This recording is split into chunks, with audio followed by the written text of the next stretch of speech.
ദേശീയ തലത്തിൽ party Sitaram Yechury general secretary ആയിരുന്നപ്പോഴും അതിനു മുമ്പും ഇപ്പോൾ പ്രകാശ് കാരാട്ട് ഏകോപന ചുമതല ഏറ്റെടുത്തതിന് ശേഷമൊക്കെയുള്ള സമീപനത്തിനകത്ത് യഥാർത്ഥത്തിൽ വ്യത്യാസങ്ങളില്ല. നവഫാസിസ്റ്റ് പ്രവണതകൾ പ്രകടിപ്പിക്കുന്ന BJPക്കെതിരായി, സംഘപരിവാറിനെതിരായി ഏറ്റവും വിശാലമായ രാഷ്ട്രീയ യോജിപ്പ് വളർത്തിയെടുക്കണമെന്നുള്ളതാണ്. പക്ഷേ ആ രാഷ്ട്രീയ യോജിപ്പ് വളർത്തിയെടുക്കുന്നത് ഓരോ സംസ്ഥാനത്തിലെയും പ്രത്യേക സാഹചര്യങ്ങൾ കൂടി കണക്കിലെടുത്തുകൊണ്ടാണ്. ഇപ്പോൾ പിണറായി വിജയൻ കേരളത്തിലെ ഇടതുപക്ഷ ജനാധിപത്യ മുന്നണിയുടെ നേതാവാണ്, മുഖ്യമന്ത്രിയാണ്. പിണറായി വിജയൻ സ്വാഭാവികമായും അടുത്ത നിയമസഭാ തെരഞ്ഞെടുപ്പിൽ ഇടതുപക്ഷ ജനാധിപത്യ മുന്നണിയെ രാഷ്ട്രീയമായ പ്രചരണത്തിലും സംഘടനാ കാര്യത്തിലും എല്ലാം നയിക്കും. ഒരു തുടർഭരണം കിട്ടിയാൽ അന്ന് ആരാണ് മുഖ്യമന്ത്രിയാകേണ്ടത് എന്നുള്ള കാര്യം ഇപ്പോൾ എന്തിനാണ് നിങ്ങൾ ഇത്ര ഒരു ഉദ്യോഗത്തോടു കൂടി ചർച്ച ചെയ്യുന്നത്? ആ വിഷയം വരുമ്പം ഞങ്ങൾ തീരുമാനമെടുക്കും, നല്ല തീരുമാനമെടുക്കും. നമസ്കാരം. CPIഎമ്മിന്റെ അമരത്തേക്ക് എത്തുകയാണ് പ്രായോഗികവാദിയായ സൈദ്ധാന്തികൻ എന്നറിയപ്പെടുന്ന MA ബേബി. EMSന് ശേഷം കേരളത്തിൽ നിന്ന് പാർട്ടി തലപ്പത്തേക്ക് എത്തുന്ന മലയാളി. വിദ്യാർത്ഥി യുവജന പ്രസ്ഥാനങ്ങളിലൂടെ കഴിവ് തെളിയിച്ച് പാർലമെന്ററി രംഗത്തെ മികവിലൂടെ തലപ്പത്തേക്ക് എത്തുമ്പോൾ മുന്നിലുള്ളത് നിർണായക ഉത്തരവാദിത്തമാണ്. പാർട്ടിയെ ദേശീയ തലത്തിൽ വളർത്തുക, വിവിധ പാർട്ടികളെ ഒന്നിപ്പിച്ച് വിശാലമായ മതേതര സഖ്യം രൂപീകരിക്കുക എന്നതിനൊപ്പം കേരളത്തിൽ മൂന്നാം വട്ടവും പാർട്ടിയെ അധികാരത്തിലെത്തിക്കുക എന്നത് മുഖ്യ ലക്ഷ്യം കൂടിയാകുമ്പോൾ ഉത്തരവാദിത്തം ഏറുകയാണ്.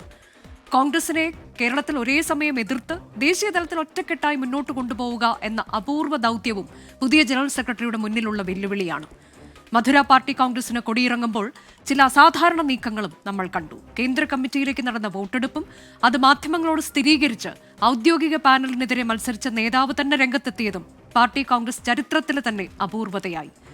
കേരളത്തിൽ മാത്രം ഭരണത്തിലുള്ള പാർട്ടിയുടെ നേതൃത്വവും ഇനി കേരളത്തിന്റെ കൈപ്പിടിയിലേക്ക് എത്തുന്നത് ഗുണമോ ദോഷമോ? പുതിയ ജനറൽ സെക്രട്ടറിക്ക് മുന്നിലുള്ള വെല്ലുവിളികൾ എന്തൊക്കെ? 24ാം മധുര പാർട്ടി കോൺഗ്രസിനെ സമഗ്രമായി വിലയിരുത്തുകയാണ് ഇന്നത്തെ എൻകൗണ്ടർ പ്രൈം. പ്രേക്ഷകർക്ക് സ്വാഗതം.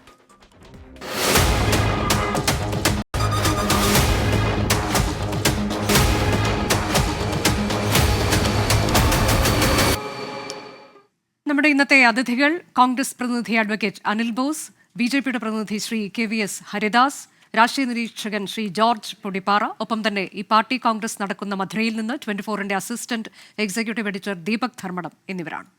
ഞാൻ പോകുന്നത് ആദ്യം ദീപക് ധർമ്മടത്തിലേക്കാണ്. ദീപക്, ഇതിനു മുൻപ് പല പാർട്ടി കോൺഗ്രസുകളും റിപ്പോർട്ട് ചെയ്ത അനുഭവ പരിചയമുണ്ട് ദീപകിന്. ഇപ്പോൾ ഈ മധുരയിലെ പാർട്ടി കോൺഗ്രസ് തുടക്കം മുതൽ ഒടുക്കം വരെ റിപ്പോർട്ട് ചെയ്തിരിക്കുന്നു. വളരെ നിർണായകമായൊരു സമയത്ത്, ഒരു ഫേസിലെത്തി നിൽക്കുമ്പോഴാണ് 24ാമത് പാർട്ടി കോൺഗ്രസ് മധുരയിൽ ചേർന്നത് എന്നത് നമുക്കറിയാം. ആ തരത്തിലേക്ക് ഇപ്പോൾ ഇതിനു മുൻപൊക്കെ നടന്ന സമ്മേളനങ്ങളുമൊക്കെയായി നമ്മൾ താരതമ്യം ചെയ്യുമ്പോൾ എന്തൊരു മാറ്റത്തിലേക്കാണ് പാർട്ടി എത്തിച്ചേരുന്നത് നയങ്ങളിൽ ഉൾപ്പെടെ എന്നുള്ളതാണ്. ഈ കോൺഗ്രസിനെ പൊതുവെ സമഗ്രമായി ഏത് തരത്തിലേക്ക് വിലയിരുത്താൻ കഴിയും ദീപക്? പ്രധാനപ്പെട്ട കാര്യം നമുക്ക് രണ്ടായി തിരിക്കാം. ഒന്ന്, രാഷ്ട്രീയമായി CPIM ചില അജണ്ടകൾ തീരുമാനിച്ച് ഉറപ്പിക്കുക, എല്ലാ പാർട്ടി കോൺഗ്രസിലും നടത്തുന്നതാണ്. അതിൽ ഏറ്റവും പ്രധാനപ്പെട്ട കാര്യം പുതിയ മുഖങ്ങളെ പാർട്ടിയുടെ നേതൃതലത്തിലേക്ക് കൊണ്ടുവന്ന് ഒരു വലിയ തലമുറ മാറ്റം സംഘടനാപരമായാണ് നടത്തിയതെങ്കിലും അതിന് രാഷ്ട്രീയമായ വലിയ മാനമുണ്ട് എന്നുള്ളതാണ്. മറ്റൊരു പ്രധാനപ്പെട്ട കാര്യം, MA ബേബി കേരളത്തിൽ നിന്നും ജനറൽ സെക്രട്ടറിയായി വരുന്നു. അത് കേരളത്തിലെ മാത്രം ഭരണമുള്ള ഒരു പാർട്ടിക്ക് കേരളത്തിൻ്റെ കൈപ്പിടിയിലേക്ക് പാർട്ടിയുടെ അഖിലേന്ത്യാ നേതൃത്വം എത്തുന്നു. അതായത് 1978 ഏപ്രിൽ 8-ാം തീയതിയാണ് EMS അന്ന് ജനറൽ സെക്രട്ടറിയായി മാറിയത്. അതിനുശേഷം ഇപ്പോൾ ഒരു 2025 ഇത്രയും വർഷങ്ങൾക്ക് ശേഷം ഒരു ഏപ്രിൽ 6-ന് MA ബേബി ജനറൽ സെക്രട്ടറിയായി വരുന്നു. ഈ ഏറ്റവും പ്രധാനപ്പെട്ട കാര്യം, സംഘടനാ തലത്തിൽ ജനറൽ സെക്രട്ടറിയാണ് മറ്റ് മുന്നണി ചർച്ചകൾ, നയരൂപീകരണത്തിൻ്റെ വക്താവായി മാറുന്നത് എല്ലാം. പാർട്ടി കോൺഗ്രസ് അതിനുള്ള മാൻഡേറ്റാണ് ജനറൽ സെക്രട്ടറിക്ക് നൽകിയിരിക്കുന്നത്. അപ്പോൾ ഏറ്റവും പ്രധാനപ്പെട്ട കാര്യം, ഈ സംഘടനാ തലത്തിലുള്ള ഒരു മുഖം മിനുക്കൽ തന്നെയാണ്. പാർട്ടി കോൺഗ്രസിൽ 8 PB അംഗങ്ങൾ മാറുന്നു. അതായത് CPIഎമ്മിൻ്റെ ഇന്നോളം ഇല്ലാത്ത, ഒന്നാം പാർട്ടി കോൺഗ്രസ് മുതൽ 24ാം പാർട്ടി കോൺഗ്രസ് വരെയുള്ള രാഷ്ട്രീയ ചരിത്രം പരിശോധിച്ചാൽ ഇത്രയും നേതൃനിരയിൽ ഒരു വലിയ തലമുറ മാറ്റം ഇന്നോളം ഉണ്ടായിട്ടില്ല എന്നുള്ളതാണ് ഏറ്റവും പ്രധാനപ്പെട്ട കാര്യം. കാരണം വൃന്ദ കാരാട്ട്, പ്രകാശ് കാരാട്ട്, സുഭാഷിണി അലി, ഇങ്ങനെയുള്ള ഇങ്ങനെയുള്ള നേതൃനിരയിൽ എല്ലാവരും മാറുന്നു, പുതിയ കുറേ പേർ വരുന്നു. അതിലാണെങ്കിൽ വിജു കൃഷ്ണനും അതുപോലെ അരുൺകുമാറും ഒക്കെ ചെറുപ്പക്കാരെന്ന് വിശേഷിക്കാവുന്ന യുവത്വം തുടിക്കുന്ന നേതാക്കളാണ്. എം എ ബേബി താരതമ്യേന പാർട്ടിയിൽ PBയിൽ ജൂനിയറാണ്. പക്ഷേ എം എ ബേബിയെ പരിഗണിക്കുന്നതിന് പുറകിലും ഇത്തരമൊരു രാഷ്ട്രീയമുണ്ടെന്നുള്ള ഉറപ്പാണ്. മറ്റൊന്ന്, സംഘടനാ തലത്തിൽ CPIM വലിയ ശുദ്ധീകരണ പ്രക്രിയയിലേക്ക് പോകാൻ പോകുന്നു. കൊൽക്കത്ത തെറ്റുതിരുത്തൽ രേഖ അത് വീണ്ടും നടപ്പിലാക്കാൻ പോകുന്നു എന്നുള്ളതാണ്. അതിനുവേണ്ടി ഈ പാർട്ടി അപ്പോൾ പുതിയ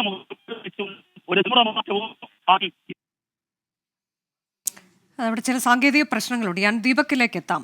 എനിക്ക് BJPയുടെയും കോൺഗ്രസിന്റെയും പ്രതിനിധികളിൽ നിന്ന് അറിയാൻ താല്പര്യമുണ്ട്. കാരണം കഴിഞ്ഞ എത്രയോ വർഷങ്ങൾക്ക് ശേഷം ആണ് നമ്മൾ ഒരു മലയാളി, കേരളത്തിൽ നിന്നുള്ള ഒരാൾ CPIMന്റെ ജനറൽ സെക്രട്ടറി പദത്തിലേക്ക് എത്തുന്നു എന്ന വാർത്ത കേൾക്കുന്നു. അതുകൊണ്ട് തന്നെ ഇതിൽ കൗതുകകരമായ ചില കാര്യങ്ങളുണ്ട്.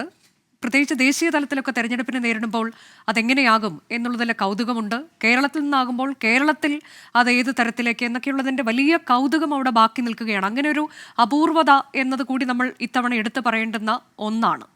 അപ്പോൾ എനിക്കറിയാൻ താല്പര്യമുണ്ട്, എന്താണ് കോൺഗ്രസ് ഒപ്പം തന്നെ BJP ഈ ഒരു മാറ്റത്തെ ഏത് തരത്തിലേക്ക് കാണുന്നു? MA ബേബി അമരത്തേക്ക് എത്തുമ്പോൾ അതിനെ എങ്ങനെയാണ് കോൺഗ്രസ് നോക്കിക്കാണാൻ ആഗ്രഹിക്കുന്നത്? Advocate Anil boss.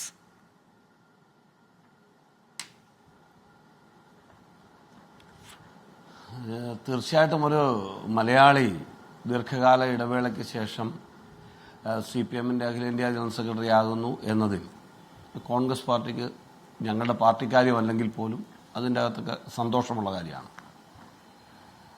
സംഘടനാപരമായി Shri M A ബേബിയുമായി ഇടപെടാൻ കഴിഞ്ഞിട്ടുണ്ട്. പ്രത്യേകിച്ച് ഡിബേറ്റുകളിൽ പങ്കെടുക്കാൻ കഴിഞ്ഞിട്ടുണ്ട് 10 വർഷം മുമ്പ് തന്നെ.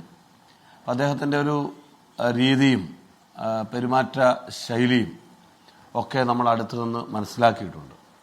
അതുമാത്രമല്ല, എനിക്ക് അദ്ദേഹത്തിൻ്റെ ഏറ്റവും അടുത്ത് ഇടപെടാൻ കഴിഞ്ഞ ഒരു സന്ദർഭം ജയ്ഹിന്ദ് ചാനലിൻ്റെ ഔദ്യോഗികമായ ഉദ്ഘാടനം അന്നത്തെ കോൺഗ്രസ് പ്രസിഡന്റ് ശ്രീമതി സോണിയാഗാന്ധി നിർവഹിക്കുമ്പോൾ CPIMനെ പ്രതിനിധീകരിച്ച് പങ്കെടുത്ത പ്രതിനിധിയാണ് ശ്രീ MA ബേബി. അദ്ദേഹത്തിൻ്റെ സാന്നിധ്യം, അദ്ദേഹത്തിൻ്റെ ആ യോഗത്തിലെ സ്പീച്ച്, ഇതൊക്കെ തന്നെ വളരെ ഗൗരവപൂർവ്വം നോക്കി കണ്ടിട്ടുള്ള ഒരാളാണ് ഞാൻ.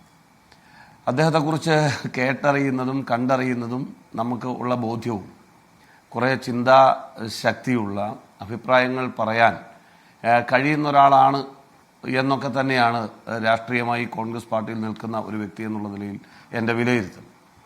ഇവിടെ നമ്മൾ അദ്ദേഹത്തിൻ്റെ പുതിയ ഉത്തരവാദിത്വത്തിൽ അദ്ദേഹം വരുമ്പോൾ സന്തോഷം പ്രകടിപ്പിക്കുന്നു, അഭിനന്ദിക്കുന്നു. അതോടൊപ്പം തന്നെ അദ്ദേഹത്തിൻ്റെ പ്രവർത്തനങ്ങൾ എങ്ങനെയാവും എന്ന് ഞങ്ങൾ നിരീക്ഷിക്കുന്നുണ്ട്. ആ നിരീക്ഷിക്കുന്നതിൻ്റെ കാരണം CPIMന്റെ അഖിലേന്ത്യാ ജനറൽ സെക്രട്ടറിമാരായി പല ആളുകൾ വന്നിട്ടുണ്ട്. പ്രത്യേകിച്ച് എപ്പോഴും കോൺഗ്രസുമായി ദേശീയ തലത്തിൽ ഫാസിസ്റ്റ് വിരുദ്ധ പോരാട്ടത്തിന് നേതൃത്വം നൽകാൻ നല്ല രീതിയിൽ ഇടപെട്ടിട്ടുള്ള ഹർകിഷൻ സിംഗ് സുർജിത്തിനെ ഞങ്ങൾക്ക് ഓർക്കാതിരിക്കാൻ കഴിയില്ല.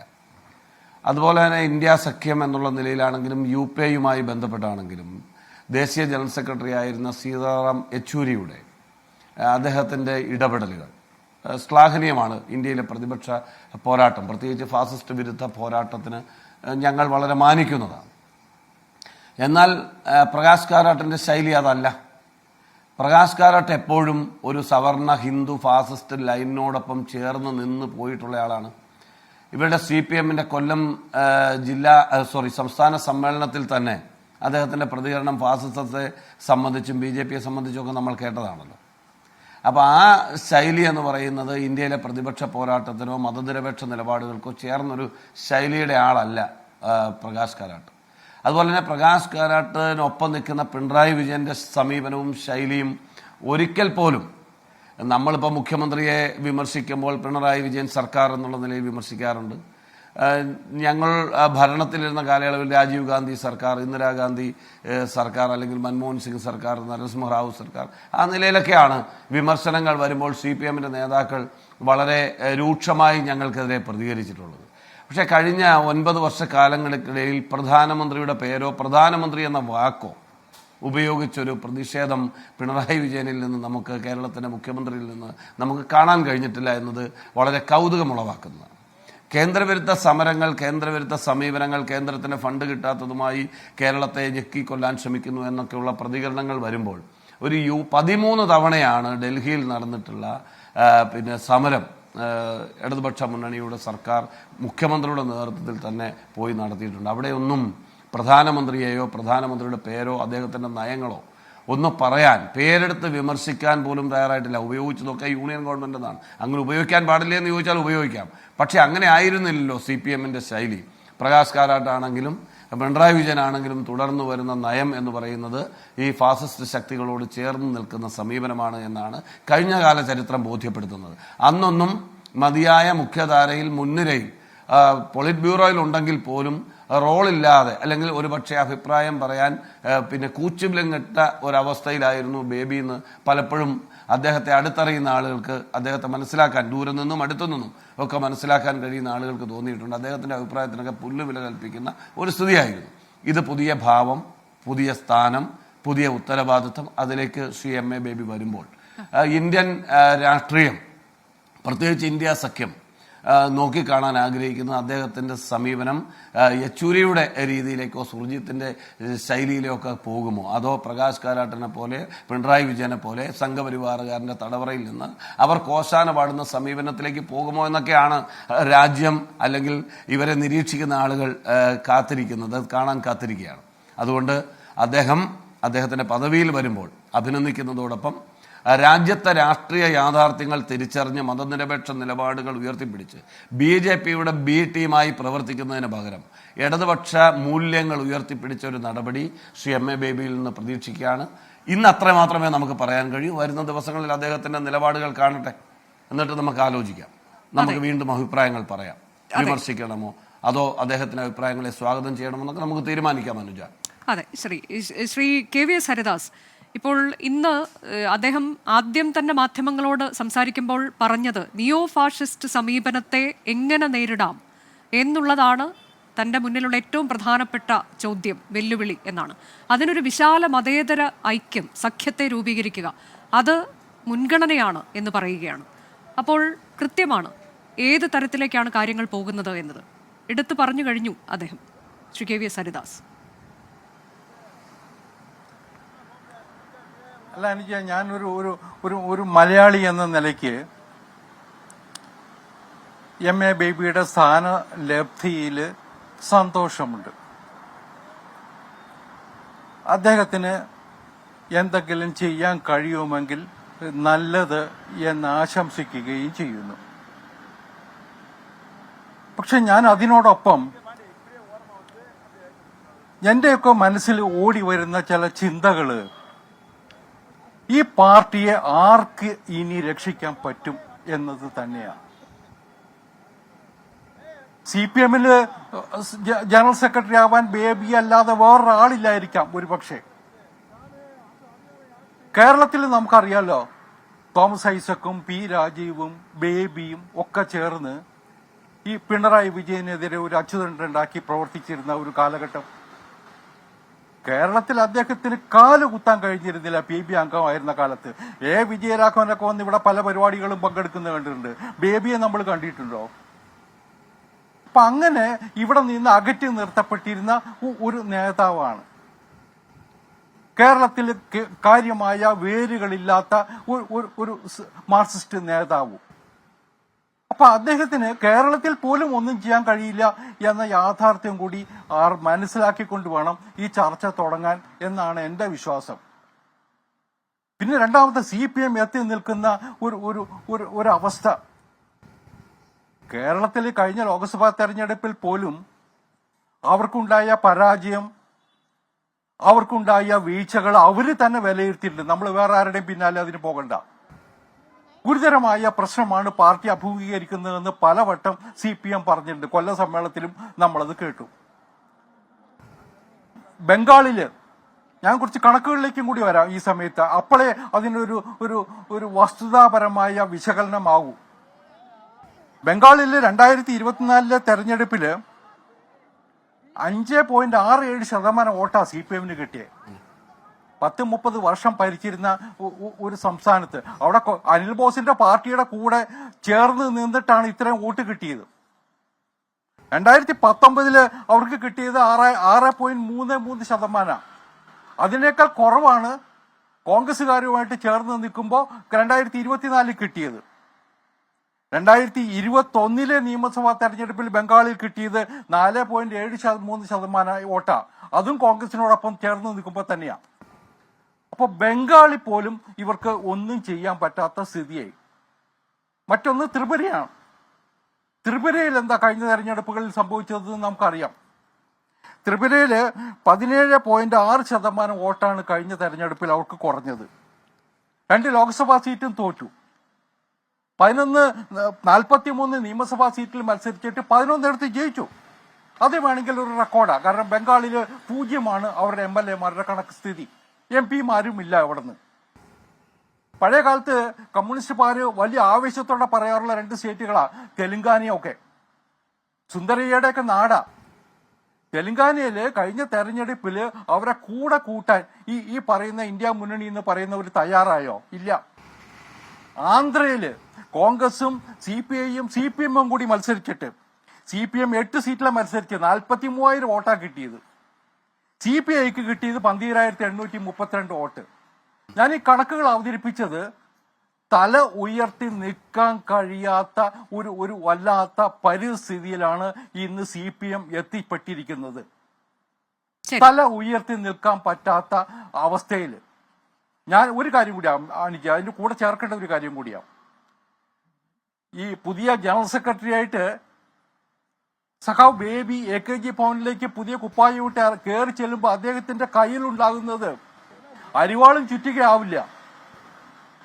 ഞാൻ വിചാരിക്കുന്നത് ചുറ്റികയും ആണിയുമായിരിക്കും. ഈ CPM-ന്റെ അവസാനത്തെ എന്താ പറയാ ഒരു ആണി അടിക്കാനുള്ള ചുറ്റികയും ആണിയും. ആ നിലയിലേക്കായിരിക്കും CPM എത്തുക. അതിലിപ്പോ ബേബിക്ക് എത്ര ആത്മാർത്ഥതയുണ്ടെങ്കിലും ബേബി എത്ര കഷ്ടപ്പെട്ടാലും രക്ഷപ്പെടാൻ പോകുന്നില്ല. കാരണം അവരൊക്കെ ഇപ്പൊ അനിൽ ബോസൊക്കെ പറഞ്ഞ പോലെ പ്രതീക്ഷിക്കുന്നത് കോൺഗ്രസ്സുകാരുടെ ചട്ടുകമായിട്ട് നിൽക്കണമെന്ന, സ്വന്തം കാലിൽ നിന്നുകൊണ്ട് രാഷ്ട്രീയ പ്രവർത്തനം നടത്താൻ കഴിയരുത് എന്നുള്ള ആഗ്രഹവുമായിട്ടാണ് അവരുടെ കൂടെ നിൽക്കുന്നവര് ചേർന്ന് നിൽക്കുന്നത്. അതുകൊണ്ട് തന്നെ ഇത് ബേബിക്ക് വലിയ പ്രതീക്ഷയൊന്നും വച്ചിട്ട് കാര്യമില്ല.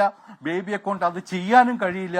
പിന്നെ കേരളത്തിലെ പിണറായി വിജയന്റെ കയ്യിലെ ഒരു കളിപ്പാവയായിട്ട് MA ബേബി നിൽക്കുന്നത് നമുക്ക് കാണാൻ കഴിയും. അത്രേ ഇതിനെക്കുറിച്ച് പറയാനുള്ളൂ. ശ്രീ ജോർജ് പൊടിപ്പാറ, ഇപ്പോൾ നമുക്കറിയാം മുൻപൊരു കാലത്തൊക്കെ എത്രയോ ശക്തമായിരുന്നു, ഒരു ദേശീയ പാർട്ടി എന്ന നിലയിൽ വളരെ ശക്തമായിരുന്നു CPIM എന്ന് നമുക്കറിയാം. 60 MP-മാരൊക്കെ ഉണ്ടായിരുന്ന കാലം. അവിടെ നിന്നാണ് 4 MP-മാർ എന്നതിലേക്ക് ചുരുങ്ങിയത്. ആ 4-ൽ 3 സഖ്യകക്ഷികളുടെ ദയാവായ്പിന്റെ പുറത്താണ് എന്ന് നമുക്കറിയാവുന്ന കാര്യമാണ്. അപ്പോൾ അത്രയും ഇപ്പോൾ KVS ഹരിദാസൊക്കെ ചൂണ്ടിക്കാട്ടിയതുപോലെ പാർട്ടിയുടെ ശക്തി കേന്ദ്രങ്ങളായിരുന്ന സംസ്ഥാനങ്ങളിലൊക്കെ എന്താണ് ഇപ്പോഴത്തെ അവസ്ഥ എന്ന് നമുക്കറിയാം. അതൊരു വലിയ വെല്ലുവിളിയാണ്. അപ്പോൾ അങ്ങനെ ഒരു അവസ്ഥയിൽ നിൽക്കുമ്പോൾ എങ്ങനെയാണ് ഇതൊരു ദേശീയ പാർട്ടി എന്ന നിലയിലേക്ക് വളർത്തിയെടുക്കേണ്ടതുണ്ട് ഈ പാർട്ടിയെ? ആ ഒരു ഉത്തരവാദിത്വം അദ്ദേഹത്തിന് മുന്നിലുണ്ട്. കൂടാതെ കേരളം, നമുക്ക് കേരളത്തെക്കുറിച്ച് സെപ്പറേറ്റ് ആയിട്ട് ചർച്ച ചെയ്യാം. പക്ഷേ ദേശീയ തലത്തിൽ ഒരു ചുക്കാൻ പിടിച്ചുകൊണ്ട് മുന്നോട്ട് വന്ന് നിൽക്കുക എന്നതിലേക്ക് ഈ പാർട്ടിയെ കൊണ്ട് ചെന്നെത്തിക്കുക, അത് എത്ര വലിയ വെല്ലുവിളിയാകും പുതിയ ജനറൽ സെക്രട്ടറിയെ സംബന്ധിച്ച്? അനുജ, തീർച്ചയായിട്ടും ബേബിയെ കാത്തിരിക്കുന്നത് ചെറിയ വെല്ലുവിളിയല്ല, വളരെ വളരെ വലിയ, വളരെ ഗുരുതരമായ വെല്ലുവിളികളാണ് ബേബിയുടെ മുമ്പിലുള്ളത്. അതായത് CPM നേരിടുന്ന വലിയൊരു പ്രതിസന്ധിയുണ്ട്.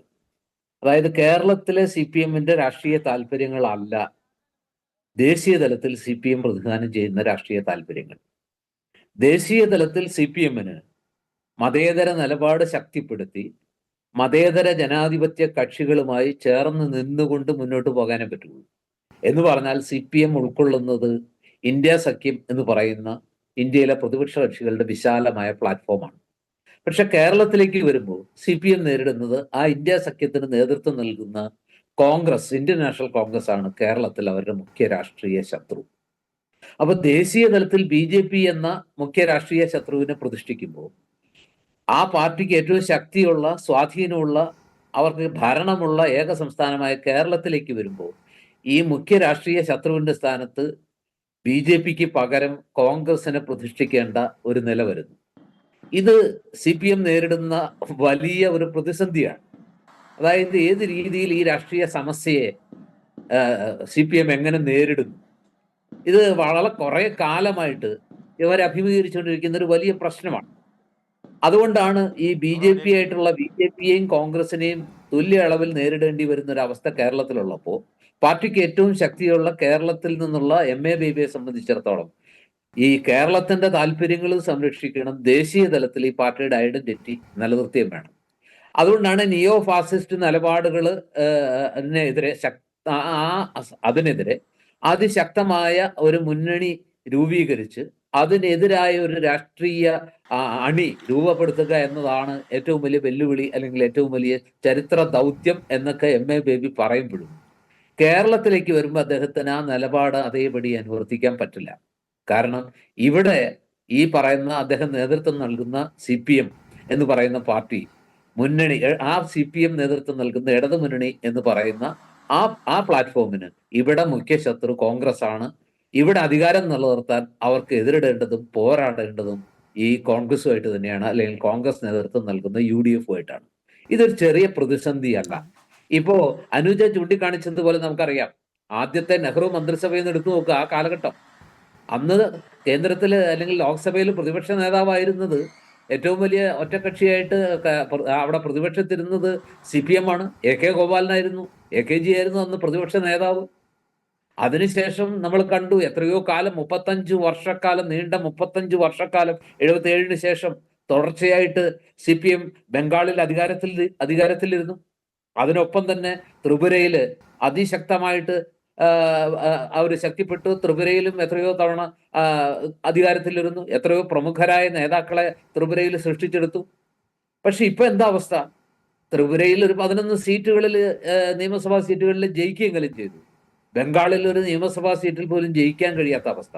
ലോക്സഭയിലാകട്ടെ ഈ പറഞ്ഞ 4 സീറ്റുകൾ, കേരളത്തിൽ ഒരൊറ്റ സീറ്റ്, അതായത് ഒറ്റപ്പാലം മാത്രം, അല്ലെങ്കിൽ ആലത്തൂർ നിയോജകമണ്ഡലത്തിൽ K. രാധാകൃഷ്ണൻ എന്ന് പറയുന്ന ആ നേതാവിന്റെ ഒരു വ്യക്തിപ്രഭാവം കൊണ്ട് മാത്രം നേടിയെടുക്കാൻ കഴിഞ്ഞ, ജയിക്കാൻ കഴിഞ്ഞ ആലത്തൂർ ലോക്സഭാ മണ്ഡലം, അതൊഴിച്ച് വേറെ ഒരൊറ്റ മണ്ഡലമില്ല. അതുപോലെ തന്നെ തമിഴ്നാട്ടിൽ ആ പാർട്ടിയുടെ ശക്തി കൊണ്ടോ അല്ലെങ്കിൽ സ്വാധീനം കൊണ്ടോ കിട്ടിയതല്ല അവിടെ 2 സീറ്റുകൾ. അത് DMK മുന്നണിയുടെ രാഷ്ട്രീയ അടിത്തറയിൽ ആ DMK വളരെ ഉദാരമായിട്ട് ഈ മുന്നണിയിൽ പെട്ട കക്ഷികൾക്കെല്ലാം ഉദാരമായി സീറ്റുകൾ കൊടുക്കുന്ന ഒരു സമീപനം സ്വീകരിക്കുന്നതുകൊണ്ട് CPM-നും CPIക്കും ഒക്കെ അവിടെ സീറ്റുകൾ കിട്ടി. ആ 2 സീറ്റിലും അവർ വിജയിച്ചു. അതൊന്നും CPM-ന്റെ ശക്തി കൊണ്ടല്ല എന്നുള്ളത് നമുക്കറിയാം. പിന്നെ ഒരു സീറ്റുള്ളത്, വേറൊരു സീറ്റ്, അതും ഒരു ഈ ഇന്ത്യ മുന്നണിയുടെ ഒരു ഔദാര്യം പോലും കിട്ടിയതാണ്. അപ്പൊ 4 സീറ്റുകളാണ് ലോക്സഭയിലുള്ളത്. കുറച്ചുകൂടി ഭേദപ്പെട്ട ഒരു അവസ്ഥയുണ്ട് രാജ്യസഭയിൽ. അപ്പോ എനിക്ക് തോന്നുന്നത് 2 കാര്യങ്ങളിലാണ് എം.എ. ബേബിക്ക് വളരെ ശക്തമായി തന്നെ ഈ പാർട്ടി കോൺഗ്രസിൽ ഏറ്റവും പ്രധാനമായിട്ട് ചർച്ച ചെയ്തത് എന്താ? പാർട്ടിക്ക് മുന്നോട്ട് പോയേ തീരൂ, പാർട്ടിക്ക് കഴിഞ്ഞകാല പ്രതാപത്തിലേക്ക് ദേശീയ തലത്തിൽ. ഇപ്പോൾ ഞാൻ ഈ ചർച്ചയിലേക്ക് തിരികെ എത്താം. ഇപ്പോൾ അവിടെ സമ്മേളനം നടക്കുന്നുണ്ട്, അതിൽ എം.എ. ബേബി പുതിയ ജനറൽ സെക്രട്ടറി സംസാരിക്കുന്നുണ്ട്. അദ്ദേഹം എന്താണ് പറയുന്നതെന്ന് കേട്ടിട്ട് നമുക്ക് വേഗം മടങ്ങിയെത്താം. Oppression and untouchability, since they were fighting against landlords for a decent wage, there was element of class and class struggle also in that. But landlords did not succumb to the struggle of these Dalit agricultural laborers.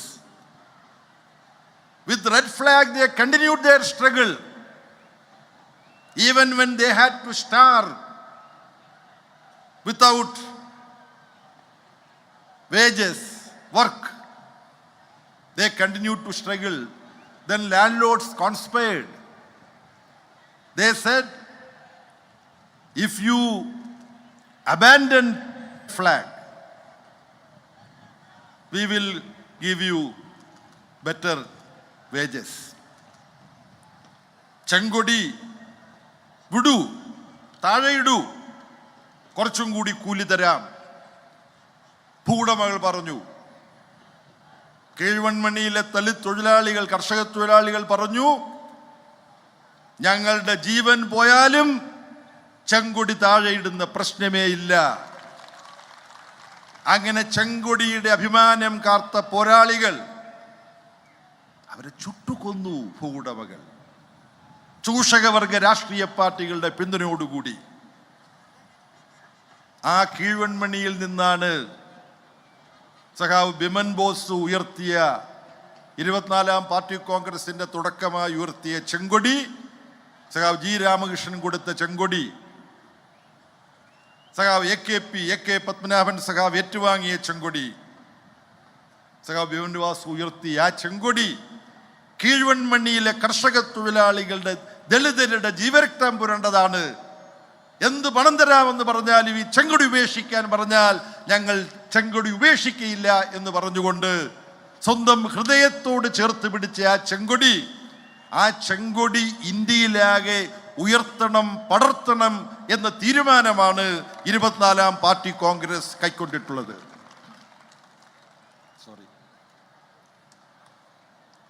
ഞാൻ 1968 14 വയസ്സ് പൊതുസമ്മേളനത്തിൽ സംസാരിക്കുകയാണ് general സെക്രട്ടറിയായി തിരഞ്ഞെടുക്കപ്പെട്ട MA. Baby. നമ്മൾ തിരികെ ചർച്ചയിലേക്ക് പോവുകയാണ്. അഡ്വക്കേറ്റ് അനിൽ ബോസ്, ഇപ്പോൾ നേരത്തെ നമ്മൾ പറഞ്ഞു വന്നത് അതൊരു അപൂർവമായ കാര്യം കൂടിയാണ്. കാരണം കോൺഗ്രസിനെ എതിർക്കുന്നു കേരളത്തിൽ ഇടതുപക്ഷം, മുഖ്യ ശത്രുവാണ്. പക്ഷെ അതേ കോൺഗ്രസിനെ തന്നെ ഒരു കുടക്കീഴിലാക്കിക്കൊണ്ട് ഒരു വിശാല മതേതര സഖ്യത്തിലേക്ക് പോകണം. അതിന് ചുക്കാൻ പിടിക്കേണ്ടതും ആരാണ്? ഈ പറയുന്ന CPIM ജനറൽ സെക്രട്ടറി അതിലൊരു പ്രധാനപ്പെട്ട പങ്ക് വഹിക്കേണ്ട ആളാണ്. അപ്പോൾ ഇവിടെ നമുക്കറിയാം, ഇത്രയും കാലം നമ്മൾ നേതൃത്വം, ദേശീയ നേതൃത്വം എന്നും കേരളത്തിൽ മറ്റൊരു നിലപാടെന്നും ഈ കാര്യത്തിൽ അതൊക്കെ നമ്മൾ കേട്ടിട്ടുണ്ട്. പക്ഷെ ഇങ്ങനെ ഒരു സന്ദർഭത്തിൽ ഇപ്പോൾ എം.എ. ബേബി ചുമതല ഏറ്റെടുക്കുന്ന സമയത്ത് ഒരേ ഒരാൾ തന്നെ ഈ 2 റോളും വഹിക്കേണ്ടുന്ന ഒരു അപൂർവ അവസരത്തിലേക്ക്, അത് അദ്ദേഹത്തിനെ സംബന്ധിച്ചും അതൊരു വലിയ വെല്ലുവിളിയാകും. കോൺഗ്രസ് ആ ഒരു നീക്കത്തെ ഏത് തരത്തിലേക്ക് ഇത് അദ്ദേഹം കൈകാര്യം ചെയ്യും എന്നുള്ളതാണ്. അത് ദേശീയ തലത്തിൽ അത് തിരിച്ചടിയാകാനുള്ള സാധ്യതയുണ്ട് എന്നൊരാശങ്ക കോൺഗ്രസിനുണ്ടോ? അങ്ങനെ ഒരു ഡബിൾ റോൾ വഹിച്ചുകൊണ്ട് എം.എ. ബേബി നിൽക്കേണ്ടുന്ന ഒരു സാഹചര്യം വരുമ്പോൾ? അല്ല, ഇതിനകത്ത് ദേശീയ പ്രാധാന്യമുള്ള വിഷയങ്ങളിൽ ദേശീയമായ കാഴ്ചപ്പാടോടുകൂടി നിലപാടെടുക്കണം. അതിന് ഇന്ത്യൻ ഭരണകൂടം എടുക്കുന്ന നയസമീപനങ്ങൾക്കെതിരെയുള്ള പൊതു പോരാട്ടത്തിൽ എന്ത് നിലപാടെടുക്കുന്നു എന്നുള്ളതാണ്. ഇവിടെ നമ്മൾ മുന്നണിപരമായി തമ്മിൽ മത്സരിക്കും, രാഷ്ട്രീയപരമായ മത്സരങ്ങൾ നടക്കും, അതൊക്കെ വേറെ കാര്യം. പക്ഷേ ഇന്ത്യ ഇന്ന് നേരിടുന്ന, അഭിമുഖീകരിക്കുന്ന ബഹുമുഖമായ വിഷയങ്ങളുണ്ട്. അതിൻ്റെ അകത്ത് എത്രത്തോളം ആത്മാർത്ഥതയോടുകൂടി പിണറായി വിജയൻ്റെ തടവറയിൽ നിന്ന് പുറത്തു വന്ന്, പ്രകാശ് കാരാട്ടിൻ്റെ തടവറയിൽ നിന്ന് പുറത്തു വന്ന് നിലപാടെടുക്കാൻ കഴിയും എന്നതാണ് അദ്ദേഹം നേരിടുന്ന വെല്ലുവിളി. അവിടെ അദ്ദേഹത്തിന് ആ മാളത്തിൽ നിന്ന് പുറത്തു വരാൻ കഴിയുമോ? ഇവിടെ ഇപ്പോൾ ഈ CPIM-ന്റെ 24-ാം പാർട്ടി കോൺഗ്രസ് നടന്നു. നിങ്ങളൊന്ന് ആലോചിച്ച് നോക്കിയാൽ, BJP-യുടെ സംസ്ഥാന പ്രസിഡന്റ് ശ്രീ രാജീവ് ചന്ദ്രശേഖരൻ്റെ ബിസിനസ് പാർട്ണറായി പ്രകാശ് ജാവദേക്കർ അവിടെ വന്ന് ചായ കുടിച്ചു പോകുന്ന ആ നേരം പോക്കും കഴിഞ്ഞ് ഒരു വ്യാപാര ബന്ധം നടക്കുന്ന സമയത്ത് അദ്ദേഹം അവിടെ പോയി പാർട്ടി കോൺഗ്രസിൽ പങ്കെടുക്കുമ്പോൾ EP ജയരാജൻ്റെ ആ സംഘബന്ധം അവിടെ ചർച്ച ചെയ്യുന്നില്ല. നിങ്ങളൊന്ന് ആലോചിച്ച് നോക്കണം. അതൊന്നും ചർച്ചയാകുന്ന പോലുമില്ല CPM-ൽ. കേവലം ഒറ്റപ്പെട്ട ശബ്ദമെങ്കിലും ഉണ്ടാകണ്ടേ, ഒറ്റപ്പെട്ട ശബ്ദം ഉണ്ടാകണ്ടേ. സംഘപരിവാറിൻ്റെ ഭാഗമായി ആ മുന്നണിക്ക് അല്ലെങ്കിൽ അതിലെ പ്രധാന പാർട്ടിയായ BJP-ക്ക് നേതൃത്വം നൽകുന്നയാൾ, അതും കേരളത്തിൻ്റെ ചുമതലയുള്ള പ്രഭാരി EP ജയരാജൻ്റെ വീട്ടിൽ വരുന്നു, അദ്ദേഹവുമായി ചായ കുടിക്കുന്നു, അതിനുശേഷം ബിസിനസ്സിലേക്ക് പോകുന്നു. ഈ സംഘപരിവാർ ബന്ധം പോലും ചർച്ച ചെയ്യാൻ ഈ പാർട്ടി കോൺഗ്രസിൽ ഒരാൾ പോലും ഇല്ല എന്ന് പറഞ്ഞാൽ ഈ പാർട്ടിയുടെ പോക്ക് എങ്ങോട്ടാണ്? അല്ല, അതിനെതിരെയുള്ള പോരാട്ടം വ്യക്തമാക്കിയത് താങ്കൾ കേട്ടില്ലേ? അതായത് ഏത് തരത്തിലേക്കാണ് നവഫാഷിസ്റ്റ് ശക്തിക്കെതിരായ വിശാല മതേതര സഖ്യം രൂപീകരിക്കേണ്ടത് എന്നുള്ള വാചകമാണ് അത് ആദ്യം തന്നെ അദ്ദേഹം മാധ്യമങ്ങളെ പിന്നീട് കണ്ടപ്പോൾ പറഞ്ഞത്. അപ്പോൾ അജണ്ട എന്നുള്ളത് വ്യക്തമല്ലേ അഡ്വക്കേറ്റ് അനിൽ ബോസ്? അല്ല, ഞാൻ എം.എ. ബേബി വരാനിരിക്കുന്ന ദിവസങ്ങളിൽ ദേശീയ തലത്തിൽ പ്രതിപക്ഷ സഖ്യം വിശാലമായ വീക്ഷണത്തോടെ, മതനിരപേക്ഷ നിലപാടോടെ പോകുന്നതിന് വേണ്ടി എടുക്കുന്ന തീരുമാനങ്ങൾ ഉണ്ടാകണമെന്ന് ആഗ്രഹിക്കുന്ന ആളാണ്. അദ്ദേഹത്തെ അഭിനന്ദിച്ച ആളാണ്. പക്ഷെ എൻ്റെ ചോദ്യം, 24-ാം പാർട്ടി കോൺഗ്രസിൽ പങ്കെടുക്കുന്ന കേന്ദ്ര സമിതി അംഗം ശ്രീ EP ജയരാജൻ, BJP സംസ്ഥാന പ്രസിഡന്റുമായി ബിസിനസ് ബാന്ധവമുള്ള അദ്ദേഹം BJP-യുടെ പ്രഭാരിക്ക് ചായ സൽക്കാരം നടത്തുന്ന ഒരു സാഹചര്യം ഉണ്ടാകുമ്പോൾ സംഘപരിവാറിനെതിരെ വിശാലമായ വീക്ഷണത്തോടെ എന്തുകൊണ്ടാണ് ഒരു നടപടി എടുത്തത്? അതൊരു നടപടി എടുക്കലായിരുന്നു എന്ന് പറയുകയും അത് സംസ്ഥാനം വിശദീകരിച്ചു കഴിഞ്ഞ കാര്യവുമാണല്ലോ.